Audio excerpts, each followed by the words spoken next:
आणि अकोल्यातील केंद्रीय गृहमंत्री अमित शहांच्या दौऱ्याच्या पार्श्वभूमीवर पोलिसांनी शिवसेना ठाकरे गटाचे नेते आणि कार्यकर्ते यांना स्थानबद्ध केलंय। शहर प्रमुख राजेश मित्रांसह अनेक कार्यकर्ते स्थानबद्ध झालेत। विविध ठिकाणी स्थानबद्धतेची कारवाई सुरू आहे।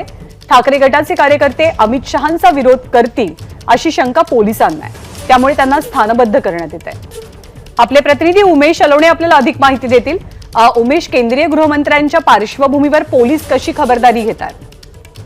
ज्ञानदा, केंद्रीय गृहमंत्री अमित शहा यांचा अकोला दौरा आहे आणि याच पार्श्वभूमीवर अकोला चोख पोलीस बंदोबस्त आणि सर्वात महत्वाची गोष्ट म्हणजे ज्ञानदा, ठाकरे गटाचे जे कार्यकर्ते आहेत त्यामध्ये शहर प्रमुख राजेश मिश्रांसह इतर अनेक कार्यकर्त्यांचा समावेश आहे। यांना पोलिसांनी स्थानबद्ध केला। सकाळी 8 वाजतापासूनच या कार्यकर्त्यांची धरपकड जी आहे ती पोलिसांनी सुरू केली होती आणि अकोल्यातल्या वेगवेगळ्या पोलीस स्टेशनमध्ये या कार्यकर्त्यांना स्थानबद्ध करण्यात आलेलं आहे।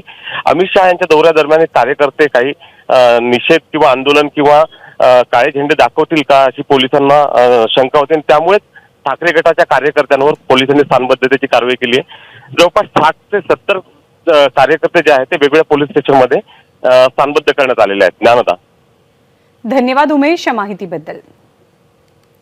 तर अकोल्यामध्ये आज केंद्रीय गृहमंत्री अमित शहांचा दौरा आहे। त्यांच्या दौऱ्याच्या पार्श्वभूमीवर पोलीस खबरदारी घेतात। ठाकरे गटाचे काही कार्यकर्ते अमित शहांना किंवा त्यांच्या दौऱ्यादरम्यान विरोध प्रदर्शन करू शकतात, ही शक्यता विचारात घेत पोलिसांनी अनेक नेत्यांना स्थानबद्ध करायला सुरुवात केली आहे।